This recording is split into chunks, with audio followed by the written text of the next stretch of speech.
In Resident Evil 2, the most prestigious rank available for completing the game is S+. It's quite tricky to do, requiring a tight completion time, no use of infinite weapons, and you're only able to save 3 times throughout the entirety of the game.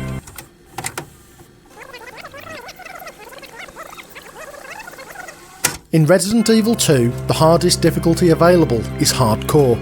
You become about as damage resistant as school toilet paper and drop to danger with nearly every hit you take. The zombies also have all been to the local wellness clinic and can now take more punishment than the world's greatest senator. Lots of helpful items like inventory storage have also been removed or moved.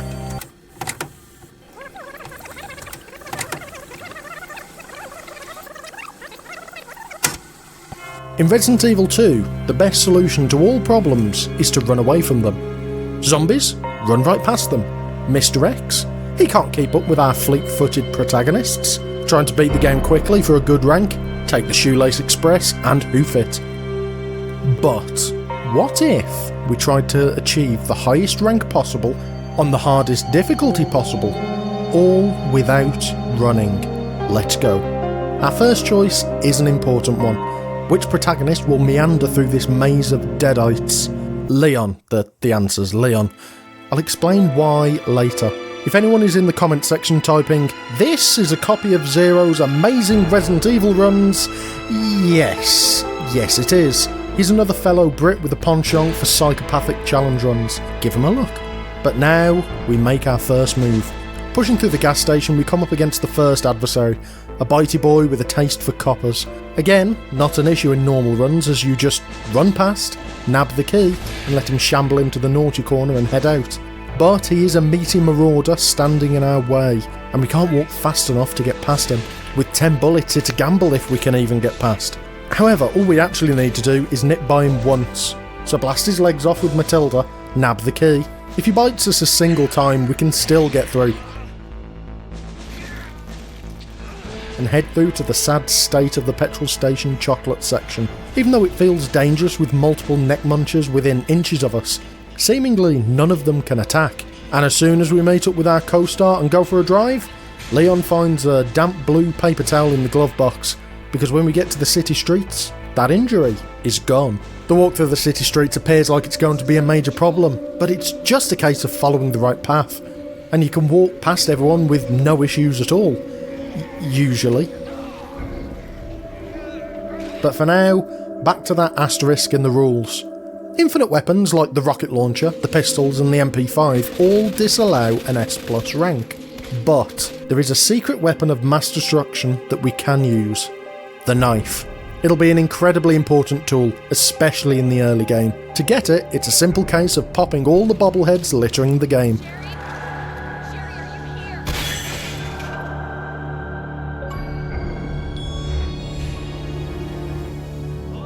So head to the box, grab the ink ribbon and store it. It's not time to save yet. And get our new piece of now unlocked gear. On the initial foray through the eastern wing, we should pick up the equipment we can. Bullets are looking a little low, so grab the box in the press room, as well as the air freshener in the ladies' toilets. It's time to say hello to Elliot, who tragically lost his legs in a freaky yachting accident. Arosa is about to burst in. Take him out and tickle him with a knife to make sure he's shuffled off his mortal coil. Trying to push past him like normal doesn't end well. The window breaks and a lad in a checked shirt shoulder checks the window. Flail around to make sure he's lying down comfortably. And now we have a couple who are dead set on a 2-on-1 BDSM encounter of the bitey kind. Seeing as we're following the Olympic speedwalking regulations, we can't get past them, but instead we can lure them back into the press room and juke them around the table.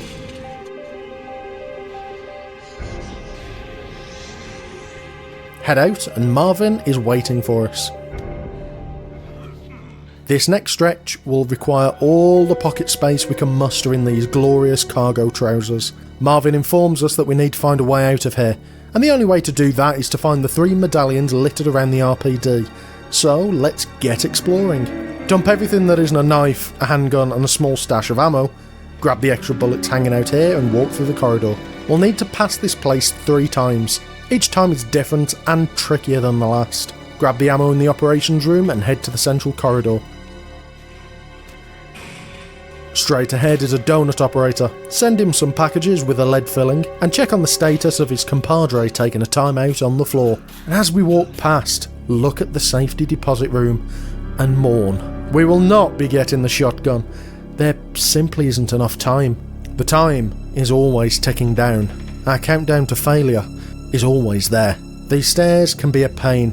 First things first, board up the window to prevent any surprises later on. Grab the crotch shot and pop the clogs of the Chariot cosplayer overhead. Make sure to check he is in fact quite dead. Then have an impromptu meeting with your new co-worker that turns into an HR nightmare. Son of a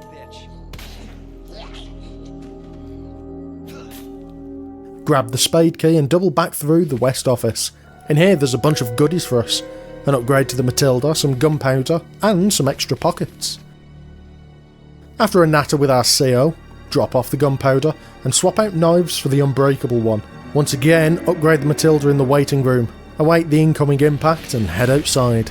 Pick up everything, the ammo, the bolt croppers and the boards, whilst chatting to our pen pal back in the main hall. Now we can push into the office, nab the flashbang, the fuse and the handle. You should be able to dodge everyone around the main table and head out into the main hall to drop off the boards so we can have our second foray into the western corridor. This time it gets a whole heap more serious. A narrow choke point with multiple BOWs and an extra builder who can be found slacking off somewhere in the corridor. Our best laid plans turn to dust by this bloke in some overalls, whose legs are apparently made of unobtainium, forcing us to gimp around in danger.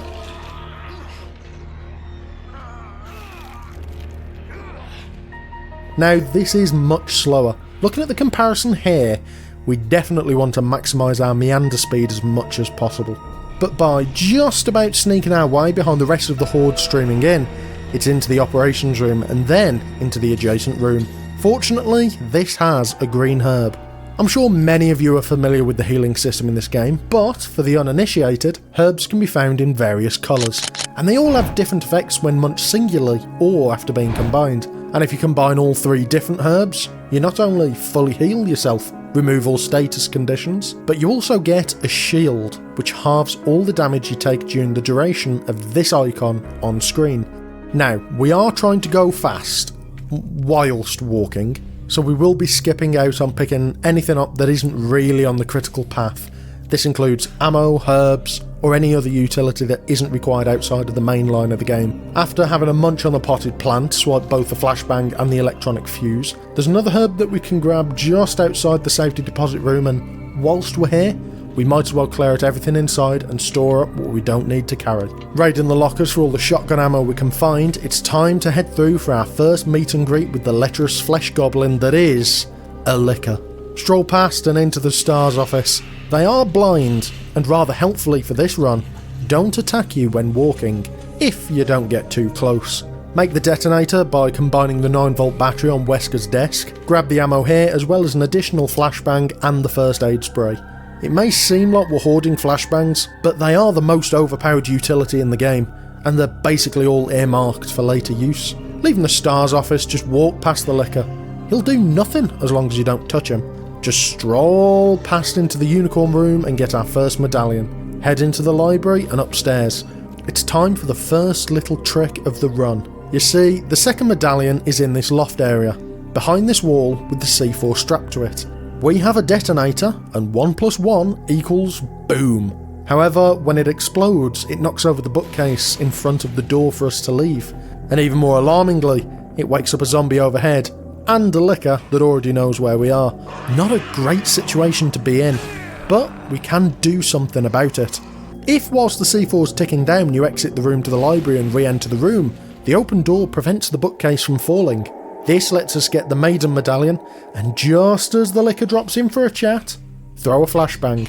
This also stuns the flawed drunkard by the door, letting us stroll right past.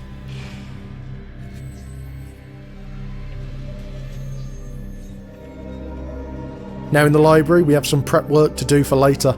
We need to move these bookshelves to the right and this one to the left. It also reveals a little cache of handgun bullets to pick up, which is a nice bonus. Now dart straight for the final lion statue, get the medallion, place them all in and open up the secret passage. It is at this point we need to talk about saving and saving strategy. Normally for an S Plus run, I think it makes sense to try to save around the time of each boss fight. So before our first meeting with Birkin, then just before our second meeting, and finally before our third encounter of a fleshy kind. This makes intuitive sense. Boss fights can be hard, so let's save before them. However, the boss fights are not equally spaced at all.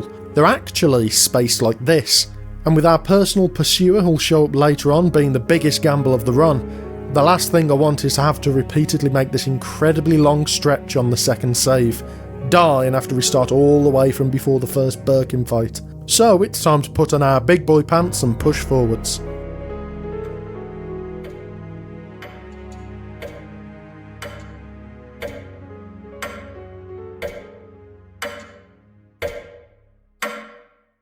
As long as we have a couple of knives and a grenade, this is actually fairly easy. Keep hacking away at his malformed arm and tank the grabs. Heal up where needed. If you run out of heals, stab him with the spare knife, and get back to being a minimum wage sous chef until he takes a tumble.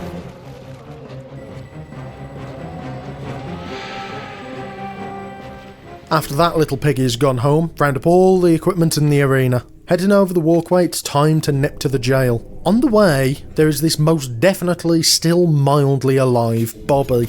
Make sure he earns his retirement. He will cause issues later if you don't. Now meet the skeezy reporter Ben, whose pimples get popped a little too forcefully.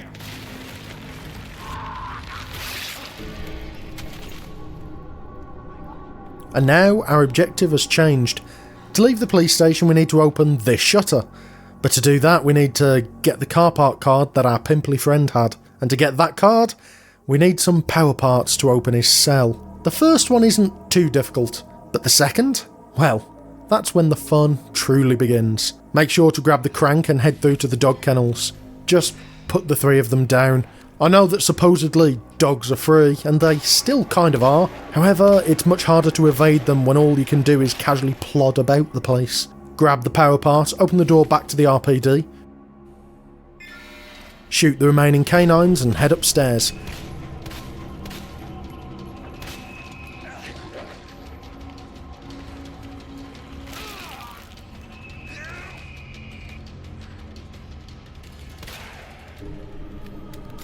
Take the shotgun ammo and head into the save room. It has a bunch of extra equipment that is nice to swipe, as well as the fuse we'll need to open the shutter to where we gave Elliot a bit of a tug. Before venturing out, grab the boards that we stored much earlier and board up this window specifically. It just makes our life a little easier. Now it's time to crash an undead disco and go inferno with a service of piping hot lead, followed up with the dessert of cold steel. The third lad is far too interested in his carnivore diet, but we still need him to move along peacefully. We can now open the shutters and bat away Elliot's ankle-biting intentions.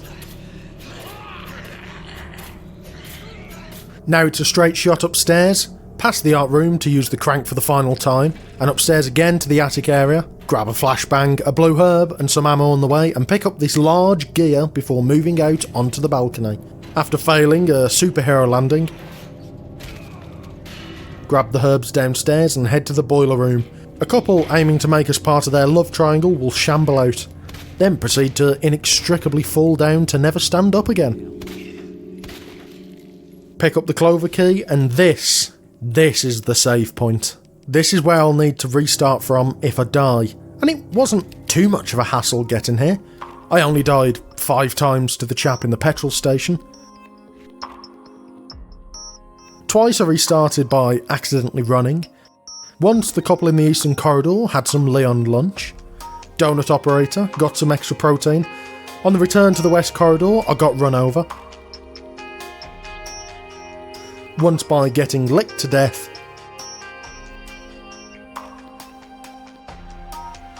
Birkin twice got the better of me, and Elliot's corridor made me a Dairyly Lunchable twice. Something that does need mentioning. When you do in fact perish, you need to quit and reload from the main menu. Otherwise, all that time from the attempt will get added onto the total running tally. In one respect, it's nice that we can try as often as we want, but on the flip side, there is quite a lengthy waiting period before you can get back into the slowly traversing action. And all of that has only taken us 7 hours and 40 minutes to get here, but aside from that, it's all been fairly simple.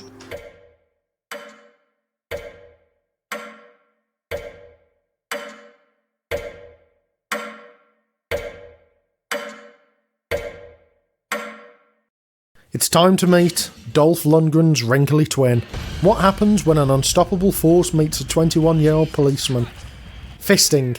Lots and lots of fisting. The big brute relentlessly chases Leon throughout the whole RPD, but you can simply walk away from him. You can see here he is chasing me, but I just walk out of his strike range. However, corners and doorways can snag you, and that just ends poorly. Another strategy is in order. One of the things that makes him such a good addition to the game is that he is fair. He's genuinely searching, so rather than being heavily scripted, he has a bunch of rules that he just follows, leading to some interesting encounters. Now that I've finished fellationg the developers for their achievements, it's time to clown on the trenchcoat twonk. You see, if you activate him lifting up the helicopter and get out of sight, there's a very good chance he'll simply choose to investigate elsewhere, letting us avoid being initially spotted. Another attribute of the Fedora sporting specimen is that he's actually really quite blind, and has tunnel vision, letting us get away with murder, especially in the main hall. It turns out that he's closer to a licker, in that he appears to be more attracted to sound versus anything else. On the way through the main hall, it's worth picking up all the herbs that are on the way, as it's no extra time to bank them in the box by the front reception. And now we should be able to easily make our way down and grab the library jack.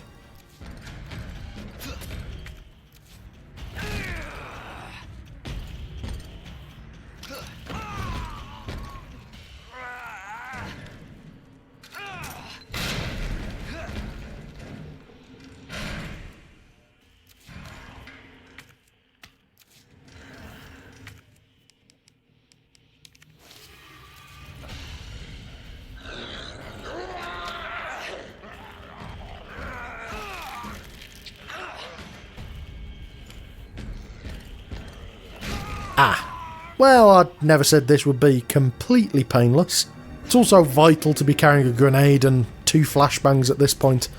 The first flash is to incapacitate our broad-shouldered buddy if he comes in too close for a hug. The second flash and the grenade, you'll see shortly. After trundling up to the library, slap in the jack and move the bookshelves 1 space to the right. That setup we did much earlier makes this a lot more consistent and easier to do if he ends up following us into the library. Shoot the flesh fiend to stagger him as we walk into the clock room. Slap all the cogs about until the bell tolls for us. Grab the large gunpowder in the back. And do not forget the electrical part. And especially, don't forget to pick it up twice. Not that I would ever make such a silly mistake. Now it's time for the dash back through the RPD to the underground. I took the upper path through the closed door, hoping that if Mr. X did cotton on and start chasing, the amount of doors I'd need to go through would confuse him, letting us get a free escape. And that worked. Usually.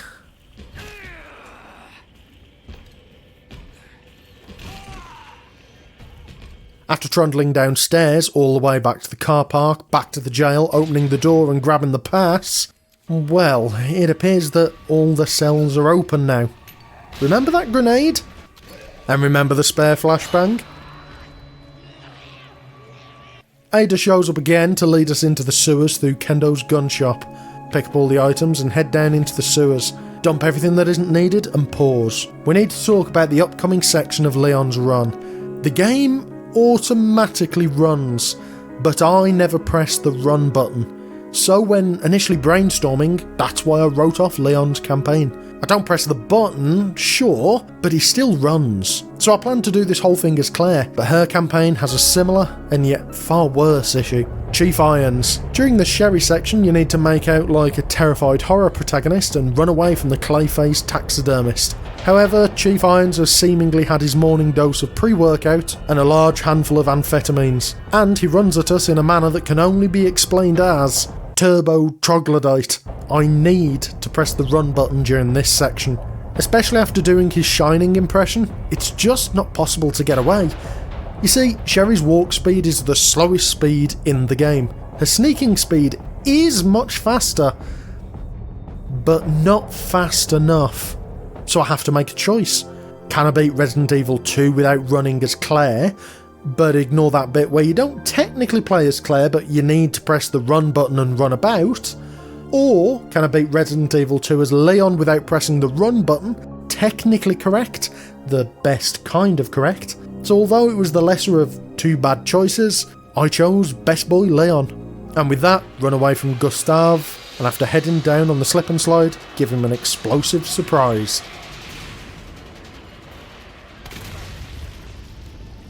Now, after following through the gantry and some sultry small talk with the FBI agent, Leon gets cold-cocked by the Ice Queen Annette, wife of the fleshy pipe monster we fought earlier. It's now time to wander around the sewers, in stilettos, slowly, in a cocktail dress. What could possibly go wrong?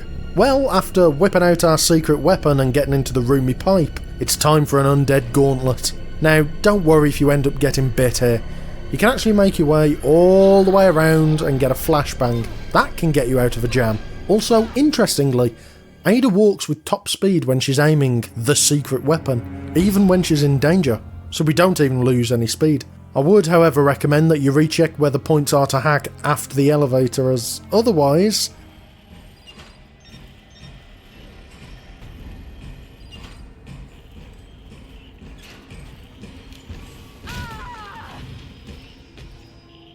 Well, that's a 38-minute reset. So after getting all the way back, again, a couple of hours later, this time it's clean sailing past the man in black and into the incinerator.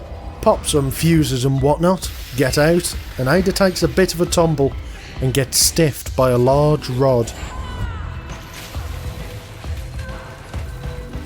Time to swing back to Leon and rescue our wounded ally. Now, this little bit of the sewers is pretty easy, aside from one small section, and a reset here is devastating. Best part of an hour down the drain. These large blob monsters that have some very exploitable AI and are mostly a piece of cake to get past when you can run. You simply need to take the sludge bomb. It's very effective and heal up. They have a long recovery animation that lets you get by, but it is close, and if you don't have enough healing on your person, well...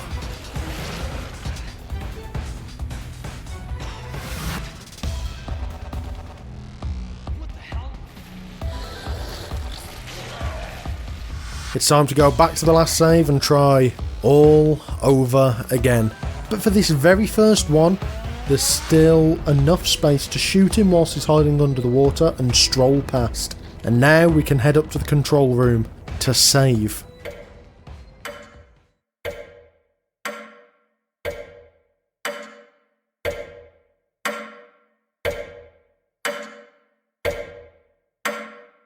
I am falling behind on time. I need to put my foot down and hustle through the rest of the game. At a moderate walking pace, of course. We wouldn't want to tire poor Leon out now, would we? The sewers is a bit of a maze. However, the path we'll be taking is as direct as possible with the fewest side tangents. Everything is planned, every inventory space is important. We have a total of 10 inventory spaces. We need 3 for chess pieces for a puzzle, 1 for a T-bar handle, and we need 2 for picking up a new addition to our arsenal, giving us 4 left over. 1 for the Matilda, fully loaded, a single grenade, a non-infinite knife, a blue herb, and a green herb. Right, so this is the strat. Head out to the control room to grab the red herb and the T-bar. Mix the red herb with the blue one. Now go straight for the stairs and give the fellas down there an explosive alarm call. Use the knife to finish off the sleepy builder on the floor. You do not want him ruining an attempt. Grab the green herb, but don't mix it in yet. Pull the switch and head through this area past the pipe. An intestinal intruder will show up. Now it's time to pop the shield you just made.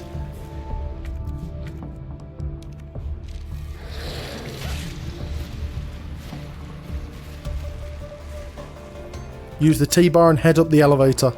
Grab the Matilda ammo and give the poor bloke on the floor a bit of slap and tickle.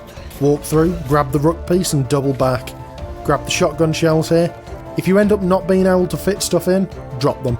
Now get past the tentacle monster, tank the hit and stroll by.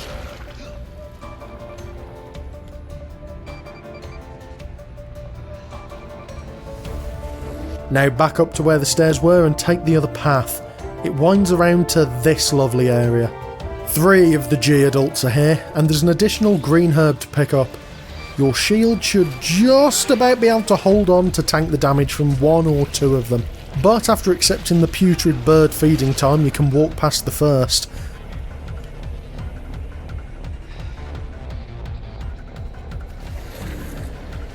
The second shambles away.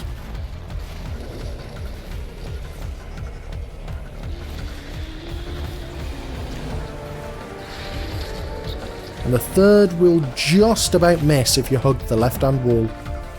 After a short session of plugging and unplugging doors, we can get through this cage of doors. Take the herbs contained within and slash at the lad hanging overhead. This will likely break the knife. If not, just toss it. Now get the flamethrower. This is very useful. Now carefully work the way back through the raw sewage. And this is a bit of squeaky bum time. The healing stack's looking a little low, and if we get caught out, we'll need to reset. But if you manage to get past the first 2 Mr. Blobby cosplayers, you can quite easily duke the third, like this. Now it's a case of head back up to the main room and remember what I said about not forgetting to take this guy out? Yeah, that's why. Reset.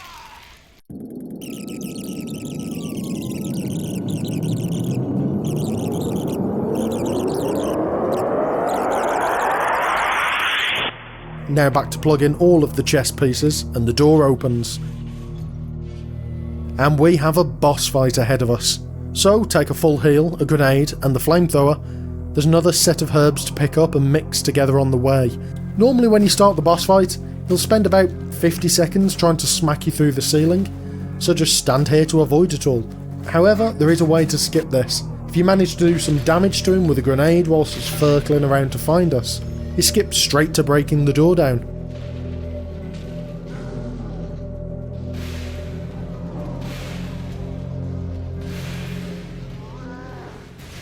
Birkin's second stage evolution has turned into even more of a sinewy monster than he was before.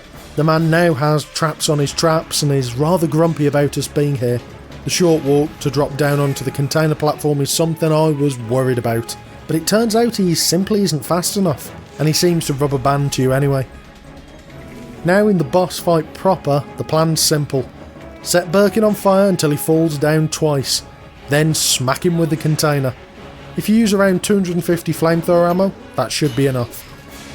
Smack the button and we missed, and are now in a spot of bother. Well, let's make the 25-minute journey back to where we were, back in the container room, and this time Birkin does as he's told, and sits over on the other side nicely. If you're concerned with him getting back up when the container's swinging, grab and use the flashbang on the side of the platform. And he again falls into the void, like a Tekken protagonist's family drama. Link up with Ada and fix her up after that tumble. And whilst we head to the cable car, now's a good time to nab the last shotgun upgrade in this safe. Dump the Matilda, we won't be needing it again, and get out a couple of knives. It's time for the nest. If you didn't pick up the shotgun in the RPD, like we didn't, it'll now be here in the security room in the nest. The same goes for Claire if you didn't pick up the grenade launcher. Kit it out and we are golden. Any ghoul that gets in the way simply gets a shotgun salvo to defuse the situation. But on the way, grab this flamethrower ammo. We will need it. Blast away everyone in the canteen and head up and over the top. Might as well grab the big gunpowder, it'd be rude not to. The upgraded electronic chip is hanging out of the bed, and get the flamethrower regulator as well as some shotgun ammo that's lying there for us. After upgrading the flamethrower and organising our inventory, it's time for the scariest part of the run. A new enemy type approaches, the Ivy, the scariest, most dangerous monstrosity yet. Unlike every other enemy in the game, if they grab hold of you and you don't use a sub-weapon, you in fact get Venus flytrapped and it's game over. Luckily, they are quite brittle-ish. It's easy to stun them with a shotgun blast to the gut, but to actually put them down, you need the flamethrower. However, we need the flamethrower for something coming up later, so I don't want to use ammo on them. With a bit of careful planning and the trusty shotgun, we should be fine. Load up on knives as a just in case and head through to unlock both doors in the greenhouse. Do not forget to pick up the specimen vial. Enter the greenhouse and stun any of the vegified vagabonds if they get in the way. Fill up the specimen vial and head back out into the greenhouse, this time heading into the darkness. When you enter the area with a vending machine, it's sleepy time for all of the inhabitants pretending to be resting. Then walk up to the furthest door and, aha, our fleshy appendaged friend has shown up. Guide him in a small circle and walk past.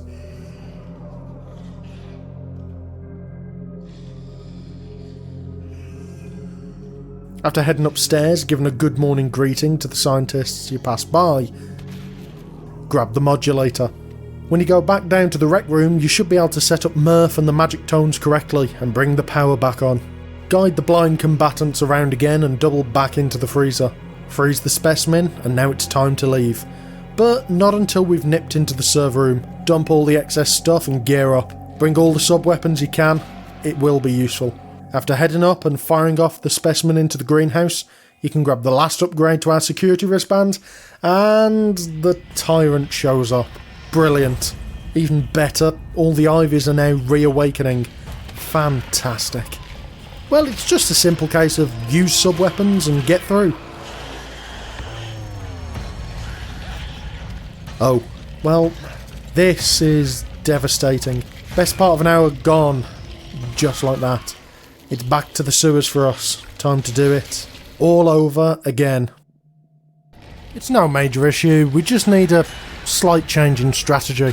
This time we just need to wheedle our way through, make sure that we're completely loaded up with all of the sub-weapons we'll need, and we can get through basically anything that the game can throw at us. It's not like we're going to run out, is it?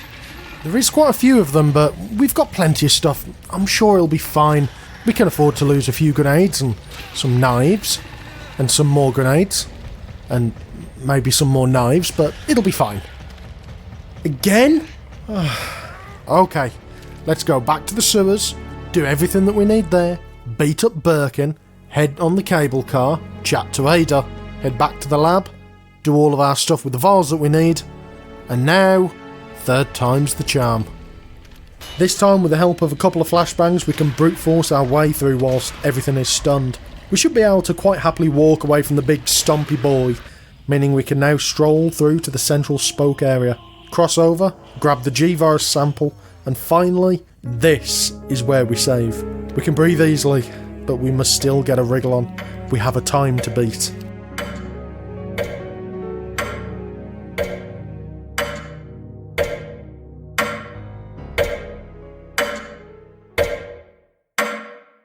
Birkin shows up again, and this time he drank all of his Red Bull and has wings. Brilliant. He's also a bit of a voyeur and nails his wife against the wall in front of us. The general plan is to set him on fire and throw grenades, pop a shield before we even get down there, and take as much healing as possible. His veiny visage now has a much larger reach than previously. Keep away, set him on fire, and when your flamethrower runs out of ammo, use the shotgun. And, well, I'm quite glad we saved so close to the boss fight, eh? This time it's much smoother. He kowtows to our superior firepower, and after trying to hit us with half the building, is reduced to offal.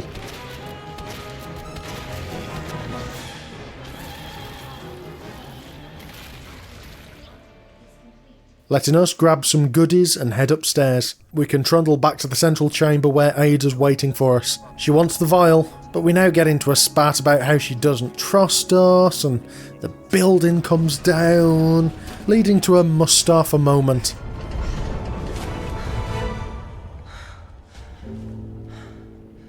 Take care of yourself, Leon. No! Anyway, after going down the large lift, Claire lets us know we're running a little late for the train. Let's lock and load. The lab is collapsing around us, but that won't stop us power walking to victory. Nothing will cause any issues a shotgun blast won't fix. The Ivies? Shotgun. Zombies? Shotgun. Mr. X? Yeah, don't shotgun him. That just ends poorly. Just stroll away and lead him around the walkways. The temperature's heating up, and the facility is starting to crumble.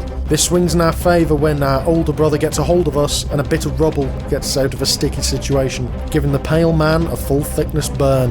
It's time to ride the elevator down to the train and swan off into the sunset. Oh wait, he's back, and this time he's mildly grumpy and very on fire. So the super tyrant on this elevator ride is rather tricky. You want to dodge all of his attacks, and to top it all off, he has an instant death charge.